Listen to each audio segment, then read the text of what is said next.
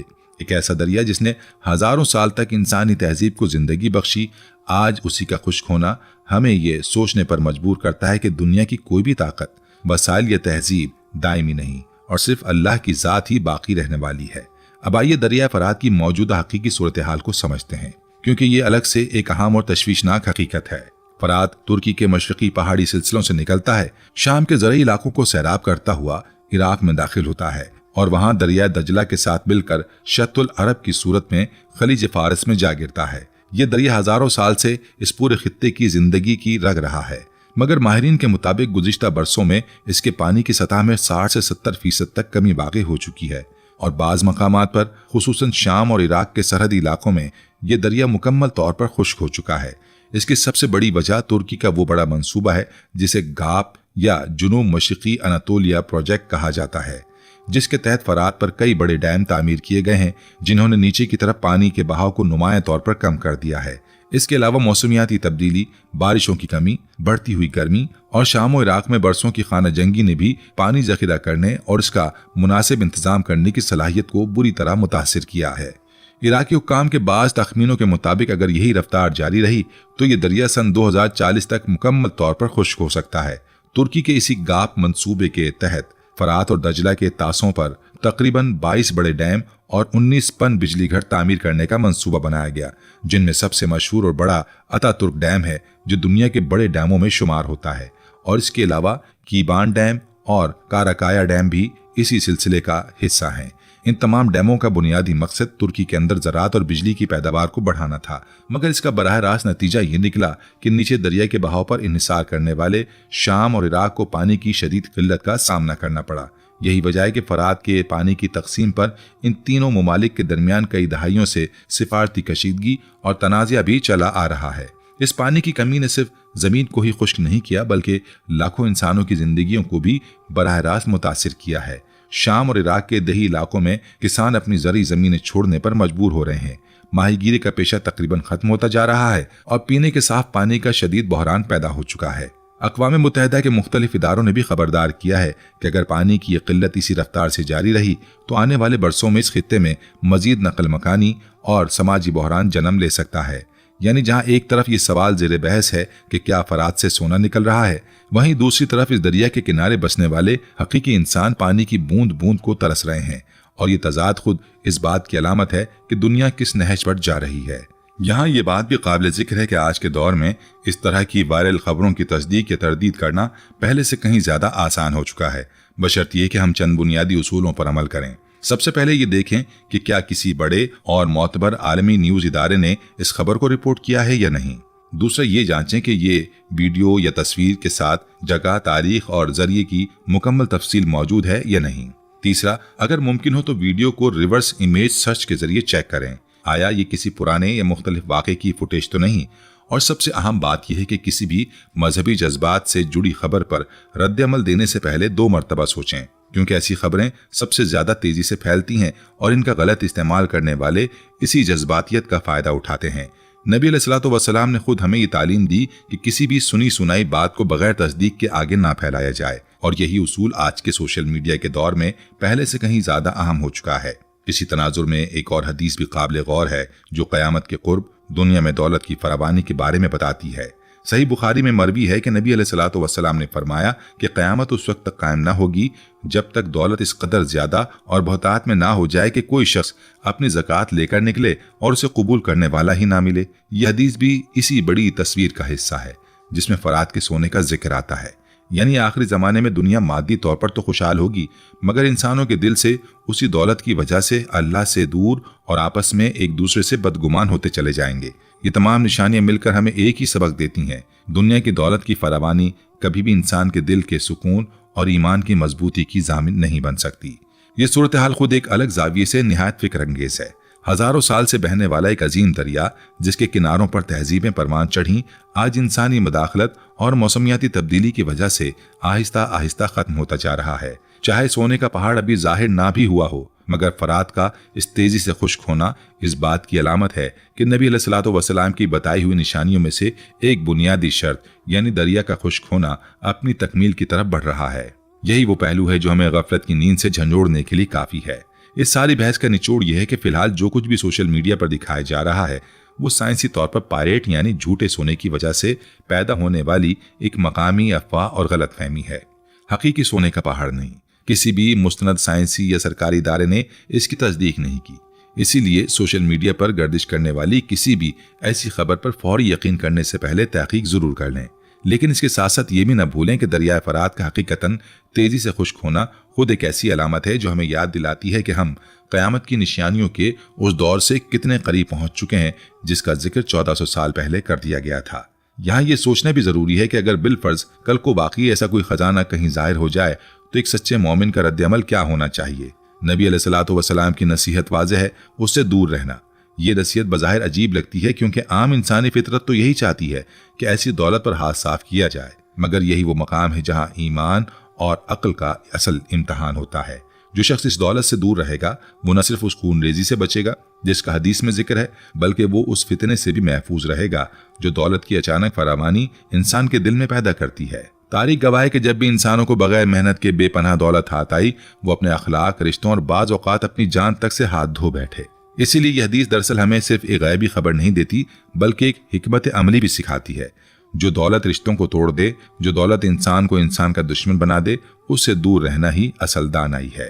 اس لیے اصل سبق یہ نہیں کہ ہم سونے کی تلاش میں لگ جائیں، بلکہ یہ ہے کہ ہم اپنی آخرت کی تیاری میں لگ جائیں، جس دولت کے پیچھے دنیا جان دینے کو تیار ہو جائے گی۔ نبی علیہ الصلوۃ والسلام نے خود ہمیں اس سے دور رہنے کی نصیحت فرمائی، کیونکہ حقیقی کامیابی مال و دولت میں نہیں بلکہ اللہ کی رضا اور آخرت کی تیاری میں ہے۔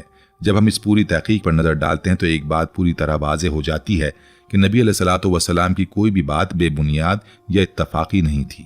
آج سے 1400 سال پہلے ایک ایسے دور میں جب سیٹلائٹ تصاویر، موسمیاتی ادارے اور جیولوجیکل سروے موجود نہیں تھے، آپ علیہ الصلوۃ والسلام نے یہ پیشگوئی فرمائی کہ ایک دن یہ عظیم دریا خشک ہو جائے گا۔ آج ہم اپنی آنکھوں سے اس پیشگوئی کے پہلے حصے کو حقیقت بنتا دیکھ رہے ہیں۔ چاہے سونے کا پہاڑ ابھی ظاہر نہ ہوا ہو، مگر دریا کا خشک ہونا خود ہمارے ایمان کو تازہ کرنے کے لیے کافی ہے۔ یہی وہ نقطہ ہے جسے ہمیں اصل توجہ کے ساتھ سمجھنا چاہیے، نہ کہ سوشل میڈیا کی جھوٹی چمک دمک کو۔ آخر میں یہی دعا ہے کہ اللہ تعالی ہمیں ایسی آزمائشوں اور فتنوں سے محفوظ رکھے جو ہمارے ایمان کو کمزور کرنے کا باعث بنے۔ ہمیں دنیا کی چمک دمک کے بجائے آخرت کی حقیقی کامیابی کی فکر کرنے کی توفیق عطا فرمائے، اور ہمیں ہر جھوٹی خبر اور افواہ سے بچا کر ہمیشہ سچائی کی تلاش اور تحقیق کرنے کی ہمت دے۔ آمین۔ اب آپ بتائیے کہ آپ کے خیال میں اس حدیث کا مصداق باقی کوئی حقیقی سونے کا پہاڑ ہے، یا اس سے مراد کوئی اور عظیم دولت ہے جس سے ابھی تک دنیا بے خبر ہے؟ اپنی رائے کمنٹ سیکشن میں ضرور شیئر کریں۔